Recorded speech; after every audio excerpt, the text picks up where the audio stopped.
Assalamualaikum warahmatullahi wabarakatuh. Saya Erli. Pada kesempatan ini saya akan memaparkan mengenai silabus situasional atau Situational Language Teaching Syllabus pada buku Issues in Syllabus Design. Silabus ini digagas dan dikembangkan oleh Palmer dan Hornby pada tahun 1920-an hingga 1930-an, yang mana sebagai alternatif dari silabus gramatikal yang pada waktu itu berfokus pada keakuratan atau akurasi grammar saja, sehingga hal ini membuat siswa itu menjadi kurang inisiatif pada interaksi sosialnya. Sehingga silabus situasional ini mengusulkan atau menekankan pada penggunaan bahasa melalui situasi komunikasi yang nyata. Untuk landasannya, yang pertama ada landasan filosofis, di mana Palmer dan Hornby bertujuan untuk mengembangkan metode pembelajaran oral secara lebih ilmiah atau lebih saintifik. Mereka yakin bahwa bahasa seharusnya dapat diajarkan atau dipraktikkan berdasarkan struktur bahasa pada situasi yang bermakna. Nah, untuk landasan linguistiknya, teori yang digunakan sebagai landasan silabus situasional ini adalah linguistik struktural, yang berupaya untuk memadukan atau mengkombinasikan antara seluruh aspek keterampilan kebahasaan dengan aturan atau struktur kebahasaan. Sehingga silabus situasional ini menekankan pada pentingnya situasi atau konteks. Halide mengkonfirmasi bahwa bahasa itu bervariasi karena fungsinya juga bervariasi. Maka bahasa dapat dibedakan pada situasi-situasi yang berbeda. Sehingga Halliday dan Hasan juga mengungkapkan bahwa konteks ini sebenarnya bukan hanya konsep yang abstrak. Konteks di sini adalah sebuah kategori teoretis sehingga bahasa dapat diinterpretasikan dari perspektif semiotiknya. Xu juga menyimpulkan bahwa konteks situasional itu merupakan petunjuk yang penting untuk menentukan makna dari sebuah kata.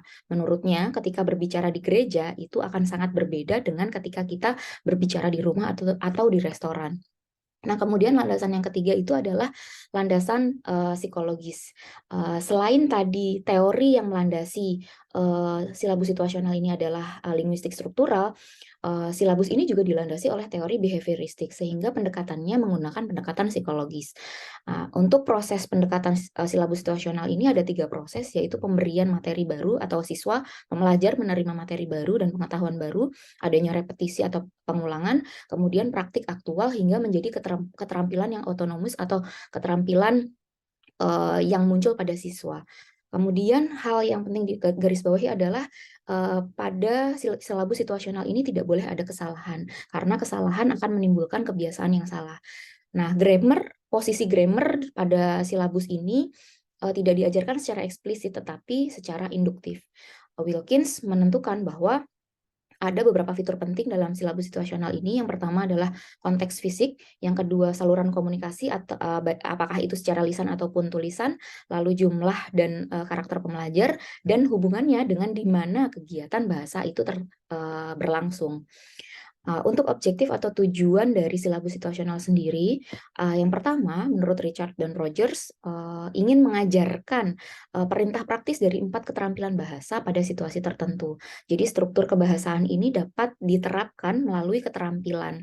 Nah, sehingga si pembuat desain ini harus dapat memprediksi situasi atau konteks apa yang bisa berkaitan dengan materi yang ingin diajarkan, khususnya dalam hal ini struktur kebahasaan.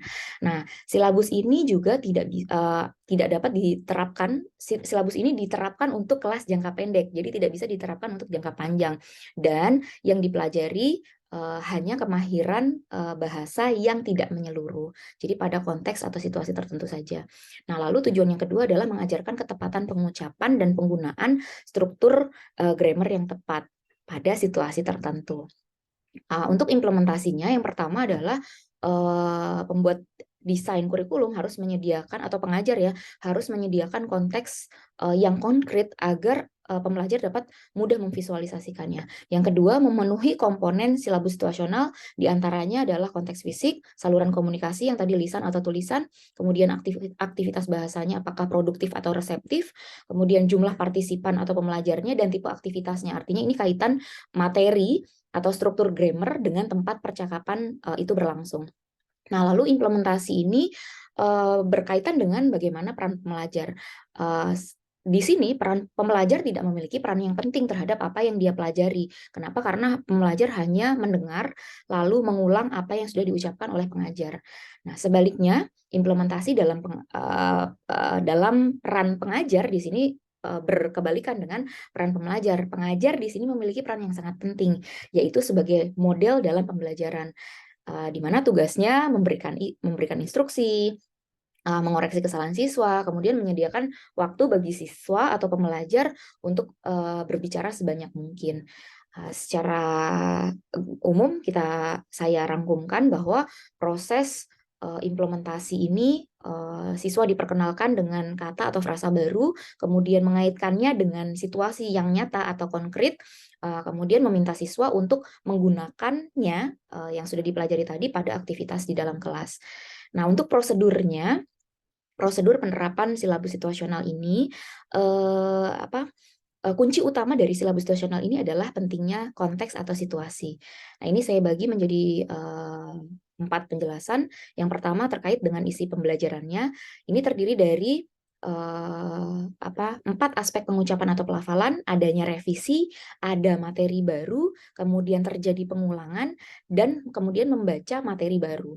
Nah, ini disampaikan oleh Pittman, Richard, dan Rogers. Kemudian untuk prosedur pengajarannya, ini terdiri dari beberapa tahap, beberapa proses. Yang pertama latihan mendengar, kemudian mengulang secara bersama-sama, kemudian mengulang secara individual, dan di sini guru harus mencegah terjadinya salah pengucapan. Sebelum kosakata atau struktur kebahasaan ini akan diterapkan pada konteks yang nyata. Nah, kemudian yang berikutnya adalah membangun model baru, kemudian adanya elisitasi, kemudian berikutnya adalah pengulangan secara bergantian dan pengulangan lalu tanya jawab. Nah, menurut Hornby, prosedur pengajaran melalui silabus situasional ini tidak memerlukan buku pegangan, karena memang hanya didasarkan pada konteks atau situasi yang nyata. Nah, lalu Alexander membagi tipe silabus situasional ini berdasarkan situasinya. Yang pertama adalah tipe silabus limbo, yang mana ini mengesampingkan pentingnya setting atau latar. Dia hanya berfokus pada unsur kebahasaan atau konten materi yang diajarkan saja. Isi materi yang diajarkan saja, misalnya materi yang diajarkan ini berkaitan dengan introduction atau pengenalan. Nah, ini setting misalnya harus di sebuah tempat tertentu itu tidak penting gitu. Bisa jadi dilaksanakan di airport atau di bandara atau mungkin di tempat rumah sakit atau restoran dan sebagainya gitu. Jadi latarnya tidak penting. Yang penting adalah materi berkenalan. Nah, lalu yang kedua tipe silabus konkret. Nah, ini tipe silabus yang harus menentukan latar atau setting itu secara spesifik dan berhubungan dengan unsur kebahasaan yang ingin diajarkan. Nah, ini misalnya kita harus menentukan setting restoran apabila ingin mengajarkan ingin order atau memesan makanan. Nah, seperti itu. Lalu yang ketiga, tipe silabus mitos. Tipe silabus mitos ini atau mythical ini biasanya digunakan untuk siswa atau pembelajar pemula atau anak-anak, yang mana materinya itu bergantung pada kisah-kisah fiksi dan latarnya bisa jadi juga fiksi. Baik, untuk evaluasinya, di sini silabus situasional memiliki kelebihan dan kekurangan. Untuk kelebihannya yang pertama, memberikan silabus situasional ini dapat memberikan pengalaman belajar melalui interaksi yang bermakna.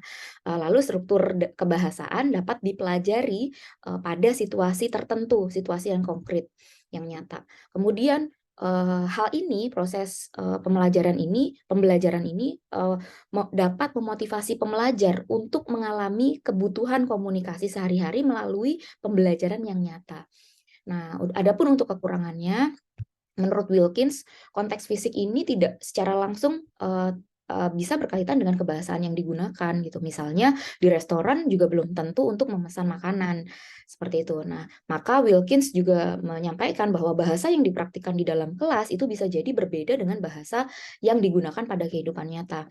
Ini bisa jadi pada isi konteksnya tadi, misalnya di restoran tidak langsung memesan makanan, tidak untuk memesan makanan, misalnya hanya bertanya alamat, atau mungkin dalam bentuk kebahasaan, misalnya di kelas diajarkan bahasanya formal, tetapi di kehidupan nyata menggunakan bahasa informal, seperti itu. Jadi, eee, Wilkins mengungkapkan bahwa ini bisa jadi tidak diterapkan di kehidupan nyata, apa yang sudah dipelajari di kelas. Nah, ini didukung oleh Al-Mutawa dan Kailani bahwa pembelajar memang bisa jadi tidak dapat menerapkannya dalam kehidupan nyata karena, apa yang sudah dipelajari di kelas bisa jadi tidak sama dengan apa yang ada di kehidupan nyata, seperti itu. Karena di dalam kelas siswa hanya menerima, apa yang sudah disampaikan guru saja. Lalu yang berikutnya interpretasi pembelajar itu terhadap sebuah kata, atau frasa itu untuk memaknainya, bisa jadi cukup lama, atau bisa jadi salah malah dan membingungkan. Kenapa? Karena memang makna dari sebuah kata itu didasarkan pada konteksnya gitu. Nah, kemudian, situasional silabus ini tidak bisa diterapkan pada pembelajaran jangka panjang atau pembelajaran yang, untuk pemerolehan bahasa secara global, seperti itu. Nah, untuk refleksi saya terkait dengan kekurangan yang konteks fisik menurut Wilkins, ini bisa jadi memang akan ada tipe-tipe silabus ya, tipe-tipe silabus yang tadi disampaikan oleh Alexander, bahwa bisa jadi memang konteks fisik ini tidak, melulu sebagai sesuatu yang sangat penting gitu, tetapi, memang tergantung pada materinya saja gitu. Jadi bisa jadi yang tadi di bandara itu untuk berkenalan saja, bukan untuk berinteraksi, sesuai yang misalnya terjadi di imigrasi, seperti itu. Nah, untuk refleksi yang pertama yang saya ingin paparkan adalah, silabus situasional ini memang cukup, menjadi alternatif atau menjembatani gitu ya, memberikan jembatan bagi pembelajar untuk dapat mempelajari struktur bahasa yang benar, pada konteks komunikasi yang nyata, sesuai dengan situasi yang nyata. Nah, akan tetapi, silabus ini tidak memberikan peran kepada pembelajar secara menyeluruh dalam, proses pembelajarannya gitu. Siswa tidak dapat mengeksplorasi keingintahuannya misalnya dalam penggunaan kosakata-kosakata, yang lain yang dia mungkin sudah ketahui gitu, dan itu bisa diterapkan pada komunikasi yang sebenarnya, bisa jadi. Nah, lalu yang ketiga, refleksi atau masukan yang ingin saya berikan adalah bisa jadi, perlu penelitian lebih lanjut untuk membuktikan bahwa silabus situasional ini apabila dikombinasikan dengan tipe silabus yang lain atau desain silabus yang lain ini dapat, secara efektif memfasilitasi kebutuhan siswa dalam pemerolehan bahasa asing yang mungkin lebih luas cakupannya. Sekian dari saya, terima kasih, atas perhatiannya. Assalamualaikum warahmatullahi wabarakatuh.